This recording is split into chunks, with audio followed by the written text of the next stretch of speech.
Donc Hugo Boris nous transmet dans son livre un message important, celui de cesser de fermer les yeux, d'avoir peur et d'agir enfin pour le bien de la communauté quand l'opportunité se présente. Et aujourd'hui, il s'agit bien aussi de remercier tous ceux qui ont œuvré pour le bien de la communauté, parfois même au péril de leur vie.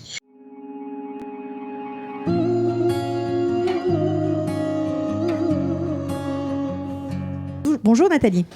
Bonjour. Bonjour Nathalie. Alors aujourd'hui, c'est un jour un petit peu particulier. Vous avez choisi de nous parler, quand on s'interroge sur ces questions existentielles, la vie, la mort, comme c'est exactement le cas aujourd'hui, de nous parler de deux thèmes qui sont, on va dire, liés, c'est-à-dire le courage, la lâcheté, la traîtrise, la violence, bref, des livres pour nous faire réfléchir, Nathalie. Oui, tout à fait. Alors, je vais commencer par Le courage des autres de Hugo Boris, qui a été publié aux éditions Grasset, tout début de l'année, en 2020.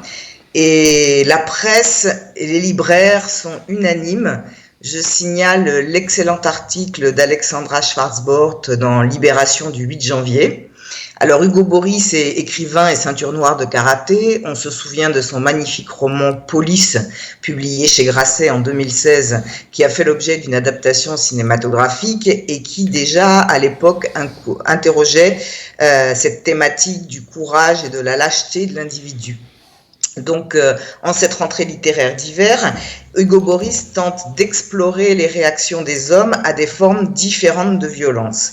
Il a répondu aux questions de Stéphanie Dupay dans Le Monde des livres du 16 février et il a dit ceci. « Pendant 15 ans, j'ai eu l'habitude dans les transports de saisir des scènes qui m'interpellaient. Une fois écrites, je les mettais dans une pochette sans savoir ce que j'allais en faire. Un jour, j'ai eu la curiosité d'y jeter un œil et j'ai été happée et aussi un peu terrorisée. J'ai assisté à des scènes sidérantes que j'avais pour la plupart oubliées. J'ai été sidérée par ma propre sidération, car ce qui émergeait en creux entre les lignes, c'était le portrait d'un homme lâche qui n'osait pas s'interposer. À l'inverse, je décrivais des hommes et des femmes qui ont osé aller au contact, prendre la parole, voire s'interposer physiquement. Ces gens-là, je leur rends hommage avec ce livre qui est aussi une réflexion sur le courage, puisque aujourd'hui, en ce jour si particulier, il s'agit bien de rendre hommage. Donc Hugo Boris nous transmet dans son livre un message important, celui de cesser de fermer les yeux, d'avoir peur et d'agir enfin pour le bien de la communauté quand l'opportunité se présente. Et aujourd'hui, il s'agit bien aussi de remercier tous ceux qui ont œuvré pour le bien de la communauté, parfois même au péril de leur vie. La communauté humaine qui se rassemble pour cette épopée quotidienne donne à voir le meilleur et le pire d'elle-même, écrit Hugo Boris. Mais dans ce pire, il suffit du courage d'une seule personne pour la racheter. Et malgré ce thème extrêmement fort, le livre n'est pas triste. Il est plein d'humour et de délicatesse et il a aussi une bonne dose d'autodérision.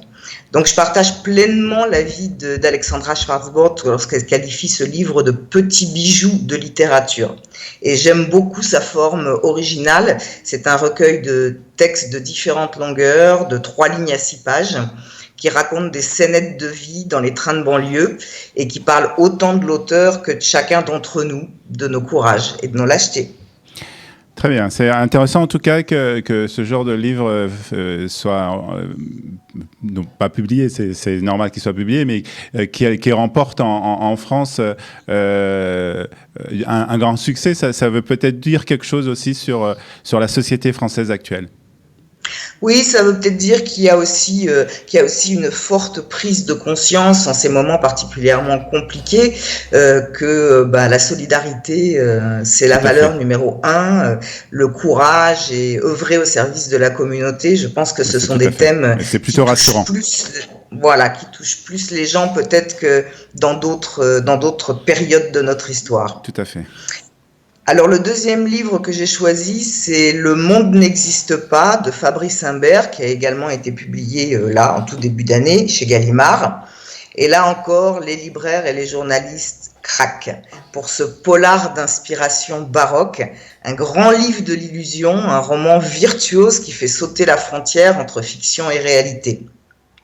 Alors, un petit extrait. Autrefois, j'avais un ami. Je l'ai rencontré il y a bien longtemps par un jour d'hiver, sautant de sa voiture et grimpant 4 à 4 les marches du lycée Franklin. C'est le souvenir le plus vivace que j'ai de lui, une impression inégalable d'éclat et de beauté. Figé sur les marches, rempli d'admiration et de honte, j'étais égaré dans ma condition de nouveau, égaré en moi-même. Il m'a sauvé des autres, de ma propre jeunesse. Des années plus tard, alors que cet homme était devenu une image détestée, j'ai tenté de le sauver. J'aurais aimé qu'on sache qui il était vraiment. Alors, de quoi s'agit-il? Lorsque Adam Goldman, qui est le narrateur, journaliste au New Yorker, voit s'afficher un soir sur les écrans de Times Square le portrait d'un homme recherché de tous, il le reconnaît aussitôt. Il s'agit d'Ethan Shaw, le bel Ethan qui, 20 ans auparavant, était la star du lycée et son seul ami. Et Ethan est accusé d'avoir violé et tué une jeune Mexicaine. Alors, notre narrateur, il refuse de croire à sa culpabilité. Il retourne dans la ville de Dresden où ils se sont connus pour mener l'enquête. Mais au fur et à mesure qu'il se confronte au passé, toutes ses certitudes vacillent. Alors, pourquoi notre narrateur Volman sent-il que rien de ce qu'il apprend n'est réel ? Alors, sa quête de vérité nous amène à détester cette ère moderne dans laquelle nous vivons et où il est si facile de manipuler les faits.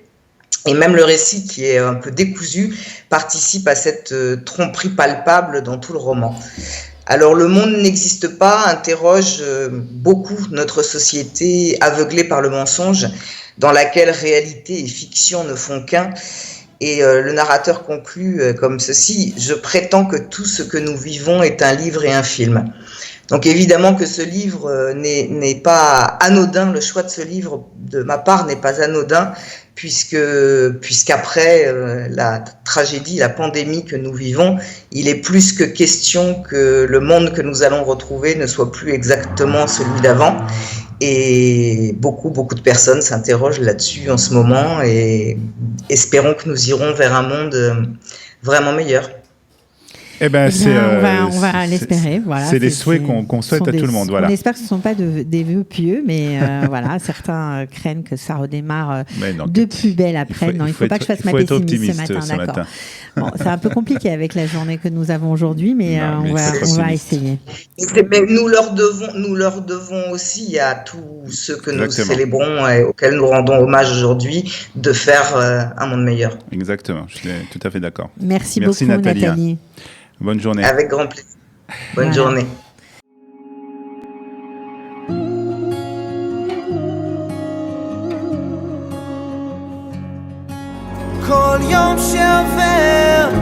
Yom Hazikaron le Chalalema Rachot Israël, jour du souvenir pour se tomber pour l'État d'Israël. Ech naflu giborim vayovdu kle milchama. Comme ils sont tombés ces vaillants et perdus ces armes de guerre. כל יום שעובר כמו נצח, כל יום שעובר ועדיין אתה חסר, כל יום שעובר כמו נצח.